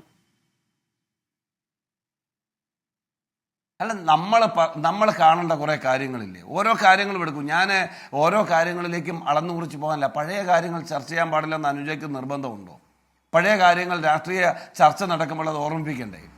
ഇവിടെ ലൈഫിൻ്റെ കേസ് വരുന്നു, സ്വർണ്ണക്കടത്തുമായി ബന്ധപ്പെട്ട കേസ് വരുന്നു, ലാവ്ലിൻ കേസ് 35 തവണയായി മാറ്റിവെക്കപ്പെടുന്നു. ഇപ്പോൾ SFIയുമായി ബന്ധപ്പെട്ട വീണ വിജയനെതിരെ കേസ് വന്നിട്ടുണ്ടെങ്കിൽ പോലും അതൊക്കെ ബാർഗൈനിങ് പൊളിറ്റിക്സ് ആണ്. വരുന്ന ദിവസങ്ങളിൽ നിങ്ങൾക്കത് ബോധ്യപ്പെടും. ഇതൊക്കെ കൊടുക്കൽ വാങ്ങൽ രാഷ്ട്രീയത്തിന്റെ ഭാഗമാണെന്ന് ആർക്കാണ് മനസ്സിലാകാത്തത്? അപ്പൊ ഇത്തരം കാര്യങ്ങൾ ഞാൻ പറയുന്നത് ശ്രീ MA ബേബി ഫാസിസ്റ്റ് വിരുദ്ധ പോരാട്ടം നടത്തുന്നതിന് പൊതുധാര ഉയർത്തിക്കൊണ്ടുവരാൻ ശ്രമിക്കുന്നതിനെ ഞങ്ങൾ ആഗ്രഹിക്കുന്നു, ഞങ്ങൾ പോസിറ്റീവായി കാണുന്നു. പക്ഷേ താങ്കൾ സംശയിക്കുന്നത് ഈ ബാർഗൈനിങ് പൊളിറ്റിക്സിന്റെ ഭാഗമായി നിൽക്കേണ്ടി വരുമോ MA ബേബിക്ക്? അതാണോ താങ്കളുടെ ആശങ്ക? അതല്ലേ ഞാൻ എൻ്റെ തുടക്കത്തിൽ കിട്ടിയ അവസരത്തിലും ഇപ്പോൾ രണ്ടാം ഘട്ടത്തിലും ഞാൻ പറഞ്ഞതെന്താ, ഈ മാളത്തിൽ നിന്ന് പുറത്തു ചാടാൻ, ഈ തടവറയിൽ നിന്ന് സ്വതന്ത്രമായി നിലപാടെടുക്കാൻ ഈ പറയുന്ന കേരളത്തിൻ്റെ മുഖ്യമന്ത്രിയുടെയും അതുപോലെ ഇപ്പോൾ കോർഡിനേറ്ററായിരുന്ന മുൻ ജനറൽ സെക്രട്ടറി ആയിരുന്ന കാരാട്ടിൻ്റെയും ഒക്കെ തടവറയിൽ നിന്ന് പുറത്തു വന്ന് സ്വതന്ത്രമായി രാഷ്ട്രീയ വ്യക്തിത്വം എന്നുള്ള നിലയിൽ ഇടതുപക്ഷ രാഷ്ട്രീയത്തിൻ്റെ വ്യക്തിത്വം ഉയർത്തിക്കൊണ്ട്, സ്വന്തം വ്യക്തിത്വവും ഉയർത്തിക്കൊണ്ട് നിലപാടെടുക്കാൻ ശ്രീ MA ബേബിക്ക് കഴിയുമോ? അതാണ് രാഷ്ട്രീയ നിരീക്ഷകരും രാഷ്ട്രീയ സഖ്യത്തിൽപ്പെടുന്നവരും പൊതുസമൂഹവും നോക്കിക്കാണാൻ ആഗ്രഹിക്കുന്നത്. അതെങ്ങനെ വരും എന്ന് നമ്മൾ കാണാൻ ആഗ്രഹിക്കുകയാണ്. അത് ചൂണ്ടിക്കാണിക്കുമ്പോൾ അദ്ദേഹത്തിന്റെ മുന്നിലുള്ള വെല്ലുവിളികളാണ് ഞാനിവിടെ സൂചിപ്പിച്ചത്. ഒരു സമ്മേളനത്തിൽ കേന്ദ്ര സമിതി അംഗത്തെക്കുറിച്ച് ഉയർന്ന ആക്ഷേപം, അതുമായി ബന്ധപ്പെട്ട ചർച്ചകൾ വരുന്നില്ല. ഇവിടെ ഒരു പാർട്ടി ഒന്നടങ്കം ഒരു ജോലിയും ചെയ്യാതെ പണം കൈപ്പറ്റി എന്നതിൻ്റെ പേരിൽ കമ്പനി നിയമപ്രകാരം കേസെടുക്കപ്പെട്ട വിഷയത്തിൽ ഒരു പാർട്ടി കമ്മിറ്റി ഒന്നടങ്കം, ഒരു പാർട്ടി കോൺഗ്രസ് നടക്കുന്ന സന്ദർഭത്തിൽ ഒരു സംസ്ഥാന കമ്മിറ്റി ഒന്നടങ്കം കവചം തീർക്കാൻ ഇറങ്ങുകയാണ്. അപ്പൊ ഇത്തരം ഏകപക്ഷീയമായ നടപടി ഒന്ന് ആലോചിച്ച് നോക്കൂ. ഒരാൾ പോലും ഇതിനെ ചലഞ്ച് ചെയ്യാനില്ലേ ഇടതുപക്ഷ പ്രസ്ഥാനത്തിന്റെ പ്രത്യയശാസ്ത്രം പേരുന്നവരിൽ? അതിനുള്ള തൻ്റെ ഇടമുള്ളവരില്ലേ ആ പാർട്ടിയിൽ? ആ സംസ്ഥാന കമ്മിറ്റിയിൽ ഒരാളെങ്കിലും ഉണ്ടാകണ്ടേ ഇത് ശരിയല്ല എന്ന് പറയാൻ? വേണ്ട, മുൻ സെക്രട്ടറി ഉണ്ടല്ലോ ശ്രീ കോടിയേരി ബാലകൃഷ്ണൻ, അദ്ദേഹത്തിന്റെ മകനെതിരായി ഉയർന്നു വന്ന ആരോപണങ്ങൾ വന്നപ്പോൾ അദ്ദേഹം എടുത്ത സമീപനം നമ്മുടെ ഡൊമൈനിൽ, പബ്ലിക് ഡൊമൈനിൽ അവൈലബിൾ അല്ലേ? ഒരു വ്യക്തിയായി കാണണമെന്നും അദ്ദേഹം ആ കേസ് നടത്തണമെന്നും അത് പാർട്ടി സംരക്ഷിക്കേണ്ട കാര്യമില്ലെന്നും പറഞ്ഞ അസോസിയേറ്റഡായ ശ്രീ കോടിയേരി ബാലകൃഷ്ണൻ എത്രയോ ഉയർന്നു നിൽക്കുന്നു. രാഷ്ട്രീയമായി വിയോജിപ്പുണ്ടാവും. അദ്ദേഹത്തിന്റെ ആ നിലപാട് എത്ര ബഹുമാനത്തോടു കൂടിയാണ് നമ്മൾ കാണേണ്ടത്. അത്തരം ഒരു സന്ദർഭം നമ്മുടെ മുൻപിൽ ഉള്ളപ്പോൾ ഒരു പാർട്ടി സെക്രട്ടറിയുടെ, മുൻ ആഭ്യന്തരമന്ത്രി കൂടിയായ നിയമസഭാ കക്ഷി ഉപനേതാവായിരുന്ന ഒരാളുടെ മകനെതിരെ ആരോപണം വന്നപ്പോൾ കോടിയേരി ഉയർത്തിയ മൂല്യവത്തായ ഒരു നിലപാടുണ്ട്. ആ നിലപാട് നമ്മുടെ മുൻപാകെ നിൽക്കുമ്പോഴാണ്, ഈ ഒരു പാർട്ടി കോൺഗ്രസ് നടക്കുന്ന സന്ദർഭത്തിലാണ് മുഖ്യമന്ത്രിയുടെ മകൾക്കെതിരെ ആരോപണമല്ല, കേസെടുക്കുന്നത്, അതിന്റെ നടപടി, അന്വേഷണം, തുടർ നടപടികൾ വരുന്നത്. അവിടെ കാണുന്നത് എന്താ? പാർട്ടി സെക്രട്ടറി എങ്കിലും അത് തള്ളി പറയും, അല്ലെങ്കിൽ അത് വീണ വിജയൻ വ്യക്തിപരമായി നോക്കിക്കോളും എന്ന് പറയേണ്ടതിന് പകരം ഒരു സംസ്ഥാന കമ്മിറ്റി ഒന്നടങ്കം ഓശാന പാടുന്നത് കേരളം കാണുകയാണ്, ഇന്ത്യ കാണുകയാണ്. ആ അപജയത്തെ അതിജീവിക്കാൻ ഈ പാർട്ടി തെറ്റായ വഴിക്കാണ് പോകുന്നത് എന്ന് ചൂണ്ടിക്കാണിച്ച് തിരുത്താൻ ശ്രീ MA ബേബിക്ക് കഴിയുമോ?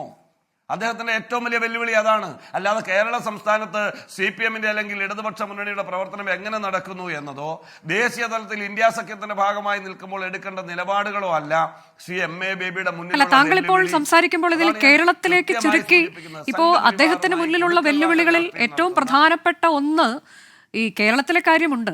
പക്ഷേ ഈ ദേശീയ തലത്തിൽ എന്ത് ചെയ്യാൻ കഴിയും എന്നുള്ളത് വളരെ പ്രധാനമാണല്ലോ. അവിടെയാണല്ലോ ഒരു ഇന്ത്യ സഖ്യം നിൽക്കുന്നതും.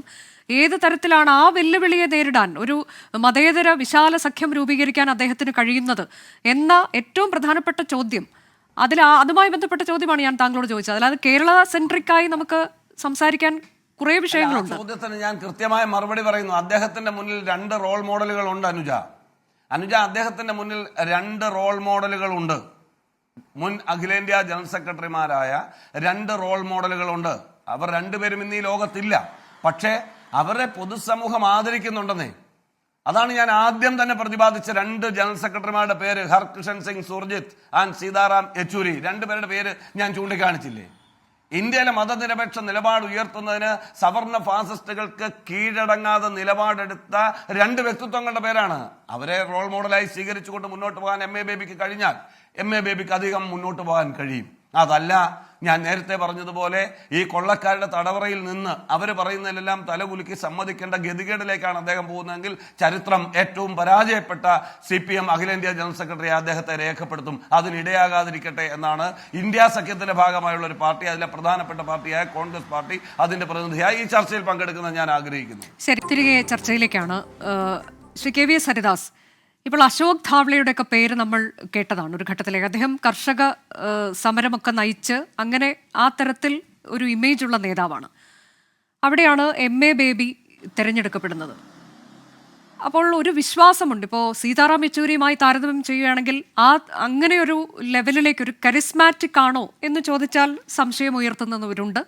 അതുപോലെയുള്ള ഈ രാഷ്ട്രീയത്തിനപ്പുറത്തേക്ക് എല്ലാ വേലിക്കെട്ടുകളൊക്കെ മറികടന്നുകൊണ്ടുള്ളൊരു സൗഹൃദമുണ്ടോ, സംവേദനശേഷിയുണ്ടോ എന്നൊക്കെ ചോദിച്ചാൽ അതിലൊക്കെ സംശയം ഉയർത്തുന്നവരുണ്ട്. പക്ഷെ അപ്പോഴും പാർട്ടിക്ക് വിശ്വാസമുണ്ട് എന്നുള്ളതാണ്. MA ബേബി എന്ന നേതാവിന് ഈ പാർട്ടിയെ നയിക്കാൻ കഴിയും. ഒപ്പം തന്നെ ദേശീയ തലത്തിലൊരു സഖ്യമുണ്ടാക്കിക്കൊണ്ട് അതിന് ഒരു ചാലകശക്തിയായി പ്രവർത്തിക്കാൻ കഴിയുമെന്ന വിശ്വാസം ഈ പാർട്ടിക്കുണ്ട് എന്ന് തന്നെയല്ലേ ഇത് സൂചിപ്പിക്കുന്നത് ശ്രീ KVS ഹരിദാസ്? അനുജ്, ഇവിടെ ഒരു കാര്യം, MA ബേബി അല്ലാതെ മറ്റൊരു ഒരു സാധ്യത CPM-ന് ഇല്ലായിരുന്നു എന്ന് വിചാരിക്കുന്ന ഒരാളാണ് ഞാൻ. ബേബി പരമയോഗ്യനായതുകൊണ്ടല്ല. ഇപ്പൊ ബേബിയെ നമുക്കറിയാം, കേരളത്തിൽ നമ്മൾ അനവധി വട്ടം അടുത്ത് നിന്ന് കണ്ടിട്ടുള്ള നേതാവാണ്. യഥാർത്ഥത്തില് ഒരു പരാജിതനായ രാഷ്ട്രീയക്കാരനാണ് അദ്ദേഹം എന്ന് ഞാൻ വിശേഷിപ്പിക്കും. അതൊരു ഒരു കടന്ന വാക്കാണോ എന്ന് എനിക്കറിയില്ല. VS അച്യുതാനന്ദന്റെ മന്ത്രിസഭയില് അദ്ദേഹം വിദ്യാഭ്യാസ സാംസ്കാരിക വകുപ്പ് മന്ത്രിയായിരുന്നു. അന്ന് രണ്ടാം മുണ്ടശ്ശേരി എന്നൊക്കെ പറഞ്ഞ് ബേബിക്ക് ചുറ്റും നിൽക്കുന്ന സഖാക്കന്മാരെ വിളിച്ചു കൂവി നടന്നത് നമ്മൾ കണ്ടിട്ടുണ്ട്. പക്ഷെ ആ VS മന്ത്രിസഭയിലെ ഒരു ശരാശരി മന്ത്രി എന്നതിനപ്പുറത്തേക്ക് തല ഉയർത്തി നിൽക്കാൻ ബേബിക്ക് കഴിഞ്ഞിട്ടില്ല. ഒരുപക്ഷെ നമ്മുടെ ഇപ്പോഴത്തെ ശിവൻകുട്ടിയും അതുപോലെ തന്നെ ടീച്ചറും അവരൊക്കെ ഇതിനേക്കാൾ ഭേദമായിട്ട് വിദ്യാഭ്യാസ വകുപ്പ് കൊണ്ടു നടന്നിരുന്നോ എന്ന് സംശയിക്കേണ്ടി വരുന്നു. അത്രമാത്രം വിവാദങ്ങളും വിവാദ പ്രസ്താവനകളും ഒക്കെ നമ്മൾ കണ്ടിട്ടുണ്ട്. ഒരു സാംസ്കാരിക നായകൻ എന്നൊരു ഐഡന്റിറ്റി ഉണ്ടാക്കാനുള്ള ശ്രമങ്ങൾ ബേബി പണ്ട് മുതലേ നടത്തിയിട്ടുണ്ട്, നമ്മൾ കണ്ടിട്ടുണ്ട്.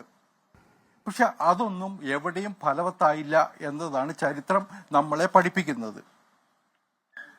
രണ്ടാമത്തെ ഒരു കാര്യം, അദ്ദേഹം 2 ടൈം രാജ്യസഭയിൽ ഉണ്ടായിരുന്നു. 12 വർഷം രാജ്യസഭയിൽ ഉണ്ടാവുക എന്ന് പറഞ്ഞാൽ ഒരു നാഷണൽ പൊളിറ്റിക്കൽ സിനിയോറിയോയിൽ വേണ്ടത്ര വിദ്യാഭ്യാസം കിട്ടേണ്ട ഒരാളാണ്. പക്ഷെ അത് അദ്ദേഹത്തിന് കിട്ടിയിട്ടുണ്ടോ എന്ന കാര്യത്തിൽ എനിക്ക് സംശയമുണ്ട്. അല്ലെങ്കിൽ അദ്ദേഹത്തിന് അത് പ്രയോജനപ്പെടുത്താൻ പറ്റിയിട്ടുള്ളൂ. കാരണം നാഷണൽ പക്ഷെ എപ്പോഴും താങ്കൾ എന്തുകൊണ്ടാണ് പറയുന്നത് MA ബേബി എന്നൊരു നേതാവ് മാത്രമേ ഈ ഒരു പോസ്റ്റിലേക്ക്, ഈ ഒരു പൊസിഷനിലേക്ക് വരാൻ ആ പാർട്ടിയിലുള്ളൂ എന്ന്? ഇത്രയും താങ്കൾ പറയുന്നതൊക്കെ അദ്ദേഹം ക്വാളിഫൈഡ് അല്ല എന്ന തരത്തിലേക്കാണ്. അങ്ങനെ ഒരു നേതാവ് മാത്രമേ ഉള്ളൂ എന്നപ്പോൾ താങ്കൾ പറയുന്നത് എന്തുകൊണ്ടാണ്? അതാണ് CPM-ന്റെ ഗതികേട്. തല ഉയർത്തി നിൽക്കുന്ന CPM പോളിറ്റ് ബ്യൂറോയിലെ സീനിയർ നേതാക്കന്മാരാരുമില്ല. കുറെ പേരുണ്ടായിരുന്നവര് ഇത്തവണ നമ്മൾ പ്രായം കടന്നതുകൊണ്ട് പെൻഷൻ പറ്റിയെന്നൊക്കെ നമ്മൾ പറയാറില്ലേ, അതുപോലെ ഒഴിഞ്ഞു പോകേണ്ടി വന്നു. അപ്പോ PBയിലെ ഒരു തലമുതിർന്ന നേതാവ് ബേബി തന്നെയാണ്. പിന്നെ ഇന്ന് PBയെ നിയന്ത്രിക്കുന്നത് ആരാനുജെ? അത് കേരളത്തിലെ പാർട്ടിയാണ്, പിണറായി വിജയനാണ്. ഒറ്റ വാക്കിൽ പറഞ്ഞാൽ പിണറായി വിജയൻ മറ്റൊരു സ്റ്റേറ്റിൽ നിന്ന് ഒരു അപകടകാരിയായ സെക്രട്ടറി വരുന്നതിനേക്കാൾ നല്ലത് ബേബിയെ തെളിച്ച് നിർത്താൻ കഴിയും എന്ന് ചിന്തിച്ചിട്ടുണ്ടാവും. അവസാന നിമിഷം കേരളത്തിലെ പാർട്ടി കൊടുത്ത അനുമതിക്ക് ശേഷമല്ലേ ബേബി സെക്രട്ടറി ആയത്. ബംഗാളിൽ നിന്ന് എതിർപ്പുണ്ടായിരുന്നു, മറ്റു പല സ്റ്റേറ്റുകളിൽ, UP പോലുള്ള സ്റ്റേറ്റുകളിൽ നിന്നും എതിർപ്പുകൾ ഉണ്ടായിരുന്നു എന്നാണ് നമ്മൾ മാധ്യമങ്ങളിൽ കണ്ടതും വായിച്ചതും. അവസാന നിമിഷമാണ് കേരളത്തിലെ പാർട്ടി അല്ലെങ്കിൽ പിണറായി വിജയൻ ഗ്രീൻ സിഗ്നൽ കൊടുത്തത്. അതുകൊണ്ട് വേറെ ഓപ്ഷൻസ് ഒന്നും അവരുടെ മുമ്പിൽ ഇല്ല. ഇന്ന് ചേർന്ന CC, അതായത് ശ്രീ KVS ഹരിദാസ്, ഇന്ന് ചേർന്ന പുതിയ CCയുടെ ആദ്യ യോഗത്തിൽ പോളിറ്റ് ബ്യൂറോ അംഗം മുഹമ്മദ് സലീം ക്ഷമിക്കണം, അദ്ദേഹമാണ് എം.എ. ബേബിയുടെ പേര് നിർദ്ദേശിച്ചത്. അശോക് ധാബ്ളെ പിന്തുണച്ചു. ഇതാണ് അവിടെ സംഭവിച്ചിട്ടുള്ള കാര്യം. അതൊക്കെ ഒരു സ്വാഭാവിക നടപടിയാണ്. അതിനു മുമ്പ് PB-യിലുള്ളവർ കൂടി ചേർന്ന് തീരുമാനമെടുത്തിട്ട് CC-യിൽ വയ്ക്കുന്നതാണ് അവരുടെ ഒരു ശൈലി എന്നാണ് ഞാൻ മനസ്സിലാക്കിയിട്ടുള്ളത്. അപ്പൊ സ്വാഭാവികമായിട്ടും ഇന്ന ആൾക്കാർ അദ്ദേഹത്തിന്റെ പേര് പറയണം എന്ന് പറഞ്ഞാൽ അത് സ്വാഭാവികമായിട്ട് അങ്ങനെ തന്നെ വരുള്ളൂ. വേറൊന്നും അതിനപ്പുറത്തേക്കില്ല. വേറെ ഓപ്ഷൻസ് അവർക്കില്ല എന്നതാണ് യാഥാർത്ഥ്യം. ഞാൻ അതുകൊണ്ടാണ് പറഞ്ഞത്, യെച്ചൂരിക്ക് ഒരു പ്രത്യേകത ഉണ്ടായിരുന്നു അനുജ. എല്ലാ രാഷ്ട്രീയ ഞാണിമ്മൽ കളിയും അറിയാവുന്ന ആളായിരുന്നു. കേരളത്തിൽ വന്ന് കോൺഗ്രസുകാർക്കെതിരെ വിമർശിക്കുമ്പോൾ തന്നെ പ്രിയങ്കയുടെയും സോണിയാഗാന്ധിയുടെയും രാഹുൽ ഗാന്ധിയുടെയും ഒക്കെ ചേല ചുറ്റി നടക്കാനുള്ള ഒരു വിദഗ്ധമായ കഴിവ് അദ്ദേഹത്തിനുണ്ടായിരുന്നു. ഇപ്പോ അനിൽ ബോസൊക്കെ ആഗ്രഹിക്കുന്നത് ഈ യെച്ചൂരി നടന്ന പോലെ ബേബി നടക്കണമെന്നാ. എനിക്ക് തോന്നണില്ല ആ നിലയിലേക്ക് അദ്ദേഹം അതപ്പതിക്കാൻ ബേബിക്ക് കഴിയില്ല.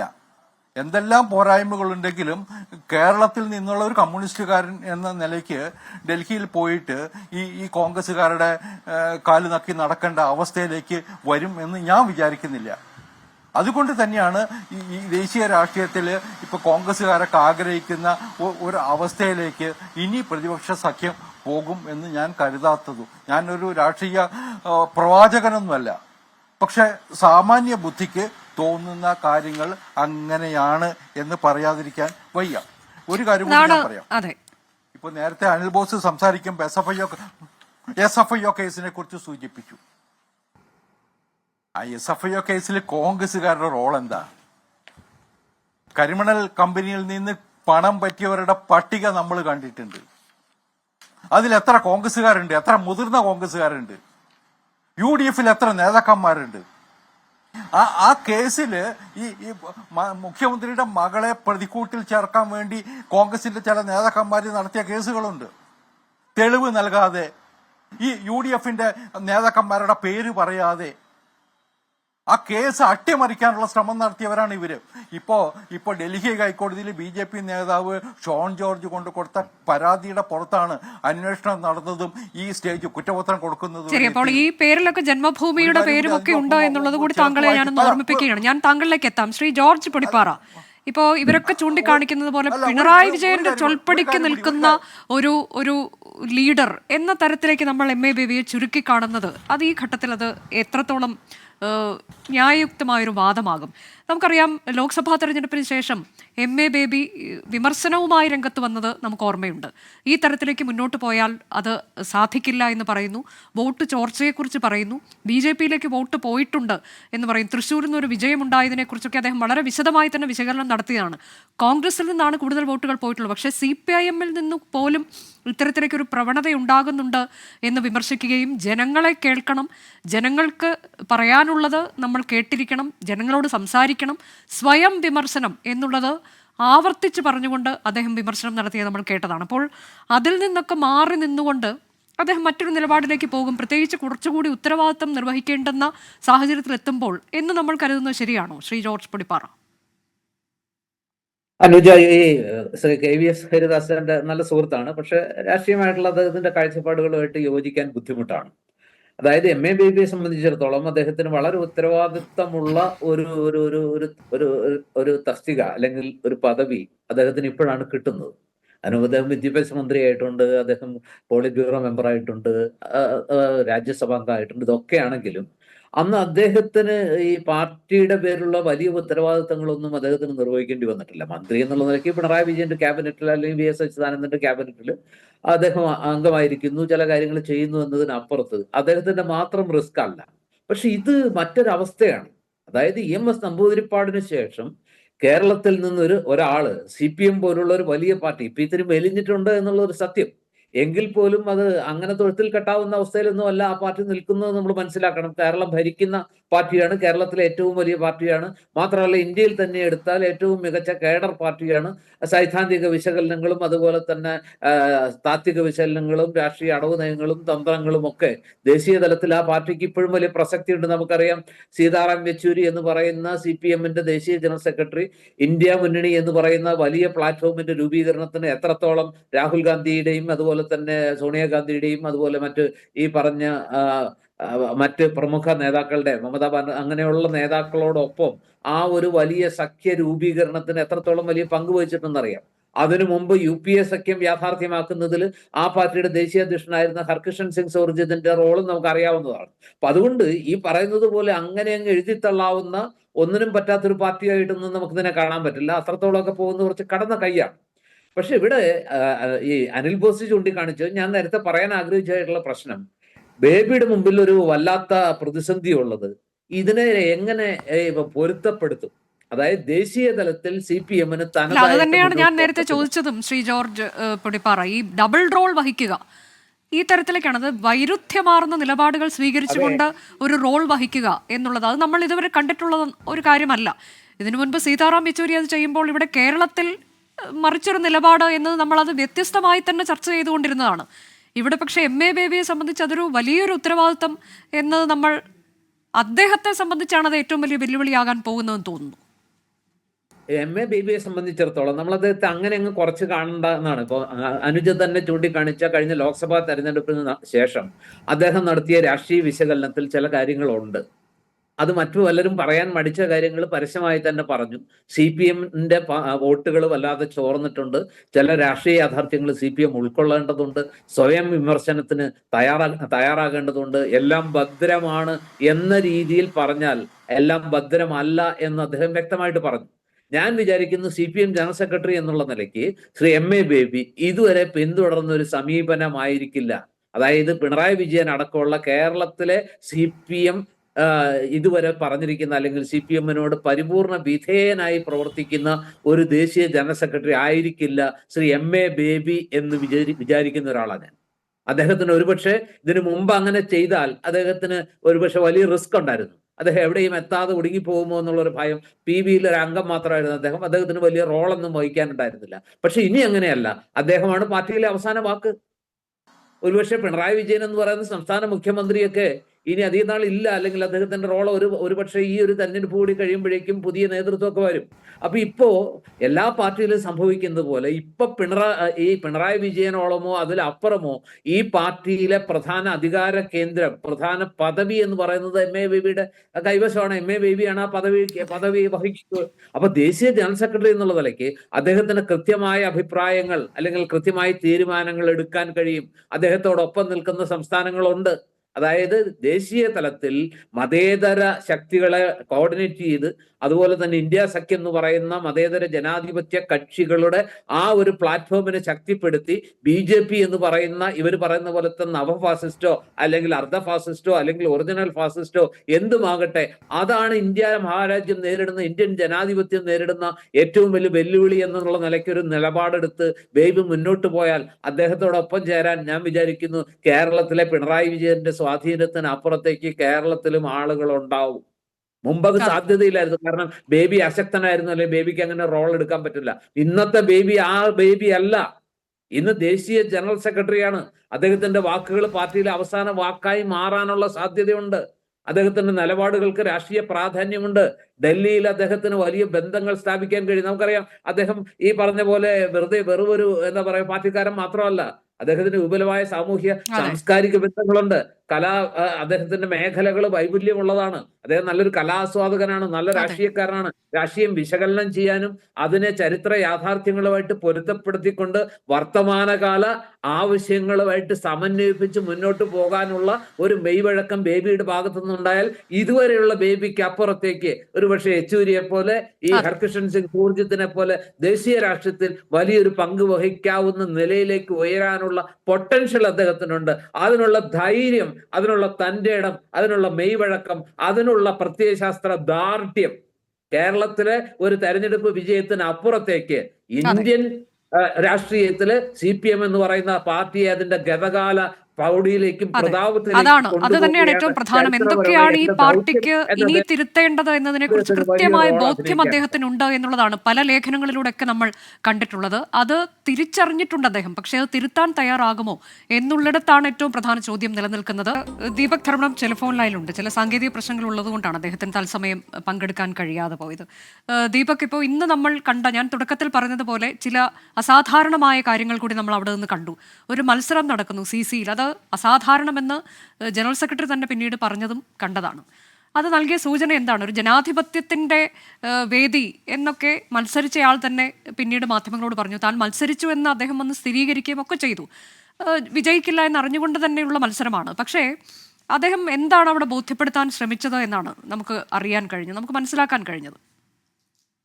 പ്രധാനപ്പെട്ട കാര്യം CPIM-ന്റെ ഭരണഘടനാ പ്രകാരമുള്ള തെരഞ്ഞെടുപ്പാണ് അവിടെ നടന്നത്. പക്ഷേ പാർട്ടി ആകെ ഒറ്റക്കെട്ടായ ഐക്യത്തിൽ പോകുന്ന വേളയിൽ അങ്ങനെ ഒരു ആഹ്വാനം നൽകിയ ഒരു പാർട്ടി കോൺഗ്രസിൽ ഇത്തരം ഒരു മത്സരം സ്വാഭാവികമായി കാണാൻ സാധിക്കില്ല. മാത്രവുമല്ല, ഈ നാസിക്കിൽ നിന്നുള്ള ഈ പ്രതിനിധി CITU-വിന്റെ ഓൾ ഇന്ത്യ വൈസ് പ്രസിഡന്റാണ്, അവിടുത്തെ സംസ്ഥാനത്തിന്റെ പ്രസിഡന്റാണ്. അപ്പൊ CITU വിഭാഗത്തിന് കൂടുതൽ പ്രാതിനിധ്യം നൽകിയില്ല എന്നും, അതുപോലെ UP ഘടകം പറഞ്ഞത് ഈ സീനിയോറിറ്റി പരിഗണിക്കുന്നില്ല CCയിൽ എന്നുള്ളതാണ്. അങ്ങനെ ഒരു നിലപാടിന്റെ ഭാഗമായിട്ടാണ് ഈ മത്സരം നടന്നത്. പക്ഷേ മത്സരത്തിൽ അദ്ദേഹം ദയനീയമായി തോൽക്കുന്ന അവസ്ഥയാണ് ഉണ്ടായത്. വെറും 31 വോട്ടാണ്. 850-ലേറെ പ്രതിനിധികളുള്ള ഒരു പാർട്ടി കോൺഗ്രസിൽ 31 വോട്ട് മാത്രമാണ് കിട്ടിയത്. അദ്ദേഹം ഈ മത്സരം വോട്ടെടുപ്പ് കഴിഞ്ഞ ഉടനെ തന്നെ പാർട്ടി കോൺഗ്രസിന്റെ അകത്തു നിന്നും പുറത്തേക്ക് ഇറങ്ങുകയും മാധ്യമങ്ങളെ കാണുകയും ചെയ്തു. അദ്ദേഹം പറഞ്ഞത് ഭരണഘടനാപരമായ ഒരു ഉത്തരവാദിത്തത്തിന്റെ ഭാഗമായാണ് മത്സരം നടന്നത്. പാർട്ടി ഭരണഘടനയിൽ പറഞ്ഞതാണ്. അതിന്റെ വിധി എന്താണ് എന്ന്, മത്സരഫലം എന്താണ് എന്ന് ഇതിനെക്കുറിച്ച് ചിന്തിക്കുന്നില്ല എന്നുള്ളതാണ്. ഇതിൽ കമ്മ്യൂണിസ്റ്റ് പാർട്ടിയുടെ അല്ലെങ്കിൽ CPIM-ന്റെ ഭരണഘടനയിൽ അത് പറഞ്ഞിട്ടുണ്ട് എന്നുള്ളെങ്കിലും ഈ മത്സരം നടക്കുന്നത് പാർട്ടി കോൺഗ്രസിൽ സ്വാഭാവികമായി മത്സരം നടന്നത് ഈ അടുത്ത കാലത്തൊന്നുമില്ല. നമ്മൾ ചരിത്രം പരിശോധിച്ചാൽ വിശാഖപട്ടണം പാർട്ടി കോൺഗ്രസിൽ സീതാറാം യെച്ചൂരി ഒരുപക്ഷെ SRP ജനറൽ സെക്രട്ടറി ആകുമെന്ന് ഡൽഹിയിൽ നിന്ന് തീരുമാനിച്ച് PB അംഗങ്ങൾ വിശാഖപട്ടണത്തേക്ക് എത്തിയിട്ട് ഒടുവിൽ മാറിയെങ്കിലും അതൊരു മത്സരത്തിലൂടെ ആയിരുന്നില്ല. അപ്പോൾ മത്സരം പാർട്ടി കോൺഗ്രസിൽ സമീപകാലത്തില്ലാത്ത ഒന്നാണ് നടന്നത് എന്നുള്ളതാണ് വസ്തുത. പക്ഷേ ഇതൊന്നും തന്നെ ഏതെങ്കിലും രീതിയിൽ ഇനി പാർട്ടിയുടെ മുന്നോട്ടുള്ള പ്രവർത്തനത്തെ ബാധിക്കാൻ സാധ്യതയില്ല. കാരണം അത് വളരെ മൈനോറിറ്റി മാത്രമാണ്. ഞാൻ അതിനുശേഷം അശോക് ധവളയുമായി സംസാരിച്ചു, അതുപോലെ മറ്റു പ്രധാന നേതാക്കളുമായി എല്ലാം സംസാരിച്ചു. ആ വേളയിൽ അവർ പറയുന്നത് അതിനെ ഒരു വലിയ കാര്യമായി കാണേണ്ടതില്ല എന്നുള്ളതാണ്. അനുജ, അതാണ് ഒറ്റ കാര്യം കൂടി, ഈ തലമുറ മാറ്റം എന്നുള്ളതും ഇതിൽ ചർച്ചയാകുന്ന ഒരു വിഷയമാണ്. ഇതിൽ 8 പേരാണ് ഒറ്റയടിക്ക് മാറിയത്. അപ്പോൾ അതൊരു യുവത നയിക്കാൻ വരുന്നതിന്റെ സൂചനയായി പോസിറ്റീവായി കാണുന്നവരുമുണ്ട്. എന്നാൽ ഒറ്റയടിക്ക് ഇത്രയും പരിചയസമ്പന്നർ മാറിയിരിക്കുന്നു എന്നുള്ളത് ഗുണകരമാകുമോ എന്ന ചോദ്യവുമുണ്ട്.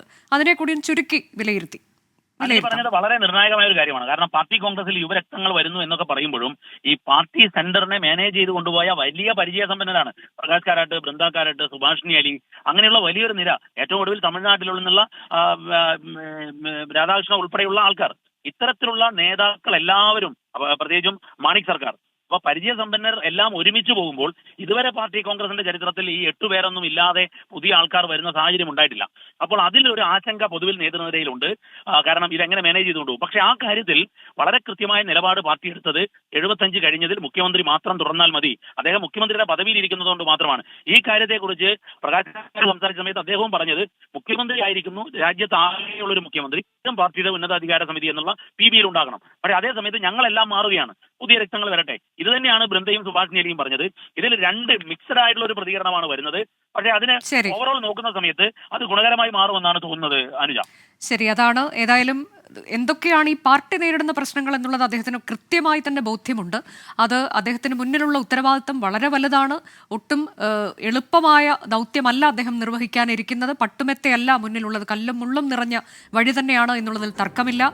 ഏത് തരത്തിലേക്ക് കേരളത്തെ 3ാം വട്ടവും അധികാരത്തിലെത്തിക്കുന്നതിലേക്ക് പോകണമെന്ന ചിന്ത, ഒപ്പം കോൺഗ്രസിനെ ഒരേ സമയം തന്നെ എതിർക്കുകയും അവരെ ഒരു കുടക്കീഴിൽ കൊണ്ട് നടത്തുകയും ചെയ്യേണ്ടുന്ന ഉത്തരവാദിത്തം, ഇതെല്ലാം ദേശീയ പാർട്ടി എന്ന തരത്തിലേക്ക് CPIM-നെ വളർത്തിയെടുക്കേണ്ടെന്ന് അങ്ങനെ വലിയ വലിയ ഉത്തരവാദിത്തങ്ങൾ അദ്ദേഹത്തിന്റെ മുന്നിലേക്ക് എത്തിയിരിക്കുകയാണ്. ഏത് തരത്തിൽ അദ്ദേഹം ഈ ദൗത്യം നിറവേറ്റുമെന്നുള്ളതാണ് ഇനി നമ്മൾ കണ്ടിരിക്കാൻ ഉള്ളത്. എൻകൗണ്ടർ പ്രൈം അവസാനിക്കുകയാണ്.